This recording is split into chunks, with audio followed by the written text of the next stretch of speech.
Embroidery করা থাকবে, সিকোয়েন্সের কাজ আছে। এটা হলো আমাদের স্লিভসের পার্টটা। সো খুব সুন্দর একটা স্লিভস পাচ্ছি, সাথে থাকবে কিউট একটা প্যানেল যেখানে হলো আমরা সিকোয়েন্সের কাজ পাবো, এরপর এমব্রয়ডারিজ পাবো। এটা হলো ফ্রন্টটা ব্যাক পাবো, এটা দুটো।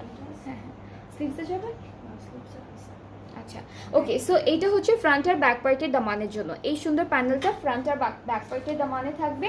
অ্যান্ড আমরা কিন্তু এই সুন্দর ড্রেসটার সাথে পাবো একটা বিউটিফুল রেড কালারের নেটের মধ্যে, একদম সফট নেটের মধ্যে একটা দুপাট্টা। অ্যান্ড ফুল দুপাট্টায় থাকবে খুবই সুন্দর করে ছিটে ছিটে এমব্রয়ডারিজ, খুবই সুন্দর করে ছিটে ছিটে এমব্রয়ডারি ওয়ার্ক থাকবে আমাদের দুপাট্টায়। এটা হচ্ছে ফুল দুপাট্টা। অ্যান্ড দুপাট্টার আঁচলটা হলো আলাদা করে দিয়েছে ওরা। এই পার্টটুকু হচ্ছে আমাদের দুপাট্টার আঁচল। এই যে এটা হলো দুপাট্টার আঁচলে বসবে। সো এইটার প্রাইসটাও কিন্তু আগেরটার মতো একদম সেম থাকছে, যেহেতু আমরা সেম ব্র্যান্ড সেম ক্যাটালগ দেখাচ্ছি। প্রাইসটা হলো মাত্র 4900 টাকা ডিসকাউন্টে।